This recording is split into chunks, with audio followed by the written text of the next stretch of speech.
All right, those of you who stay tuned till the end of the video, thank you guys so much. I really appreciate it. The observant viewer will notice that I am in a different set of clothing and that the motor behind me is, for the most part, pretty much finished. Now, this is not, I'm not just leaving you guys with this cliffhanger and you guys just wondering where everything else went. I've been recording these videos in succession. So I just recorded everything and I'm going to load it up in parts. So like I said, I am not leaving you guys on a cliffhanger, but thank you guys so much for watching the video.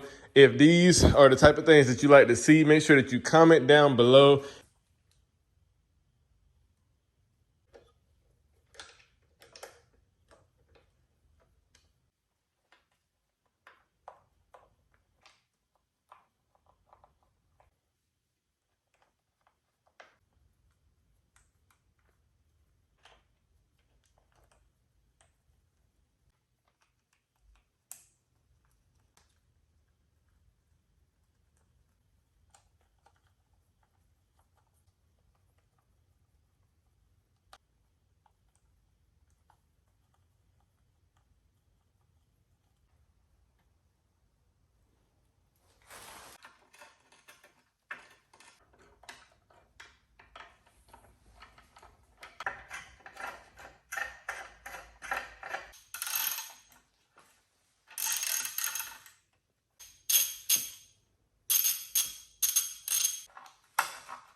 All right, guys, so generally speaking, a lot extra has been done cosmetically to the motor since the beginning of the making of this video. Some of the stuff I wasn't able to record or just didn't record, like putting the actual headers on.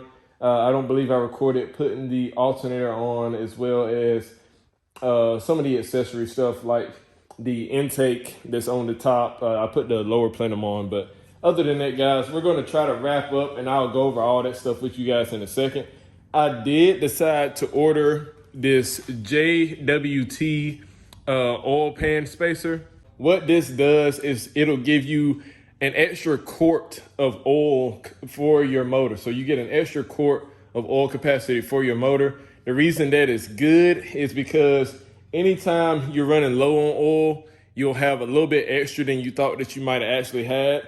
You also, when it comes to getting into turns and into curves and stuff, you are able to keep oil over your oil strainer a little bit better. And your oil strainer is this component right here. You guys can see I also ordered a magnetic oil drain plug, and it is sticking very nicely.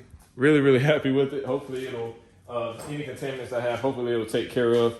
However, like I said, the extra oil capacity does help if you are running low on oil. It also helps if you're getting into twists and turns and you're not picking up air, you're still picking up oil because your strainer is submerged a little bit lower into the actual level of the oil that's in your engine. And also oil helps with cooling. And so I want to make sure that this engine has absolutely no oiling issues. And so there are other means of doing the extra capacity. You can get a Stillen or I believe it's one other company that makes a oil pan that's actually a little bit larger, and it also has baffling in it. However, that is like an extra $150 over just doing this simple install of the spacer. That's going to give you the same benefit as the other oil pan.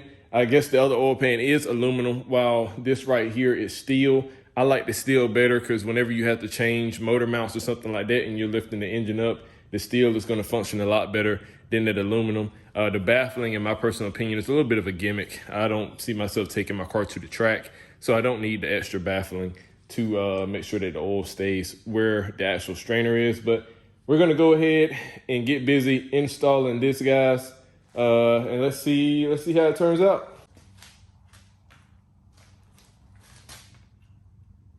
Another thing to note, guys, is I noticed when I took the oil pump apart, and I took the strainer off, it did not have a gasket. It was really just metal on metal. I don't know if they do that OEM from the factory.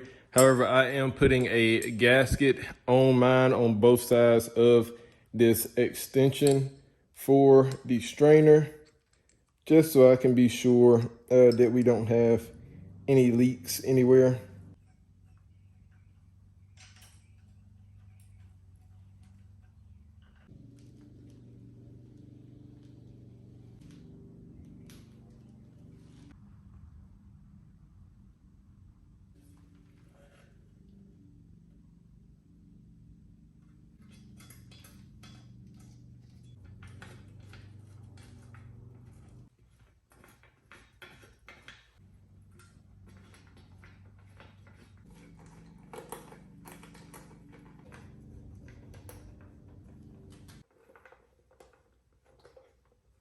Now, like I said, guys, this one is steel.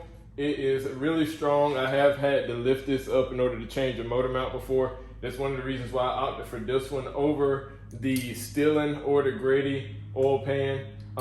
However, like I mentioned, this lining everything up is probably one of the hardest parts about all of it. Now, as far as if you have an engine like mine, which is, like I said, going into my Maxima, so they do route some of the oil cooling a little bit differently. This oil cooler right here that connects to the engine, and I'll bring you guys in real quick just to show you. This oil cooler right here, this line, and this brings coolant from the engine. It runs it through the oil filter housing in order to cool off the oil.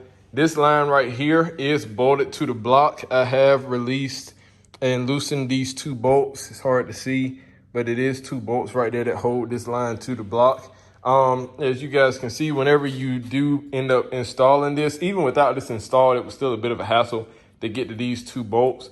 But whenever you do end up installing this, you will have to push that line over a little bit, which means you may have to loosen up your bolts that bolted to the block. And we are officially pretty much fully complete with this engine build. As you guys can see, I did go around the edge of this with some RTV just for a little extra added seal protection.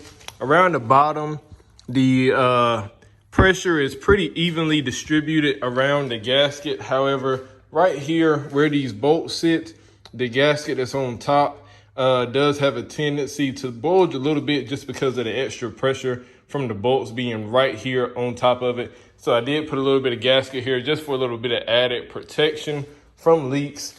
Let me go ahead and turn the motor over for you guys so you guys can see a little bit of what is up here and check out some of the extra stuff that we've already added. So as you guys can see, the valve covers are on.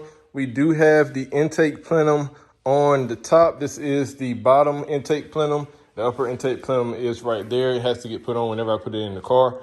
And they are already tightened down. These bolts right here are for the fuel rail. That's where the fuel rail sits because this motor is port injection. But just like that, guys, you guys can see the headers are on. I did put some of the same high temperature red gasket maker around the headers. They do have their own gasket. However, the gasket that was on them, I'm reusing it because it was a custom made gasket, particularly for these headers. So I did just put some gasket sealer around it just to make sure we don't have any leaks. But overall, the engine build is done, and the next steps will be going ahead and putting it in the motor. I hope that you guys enjoyed this whole build series.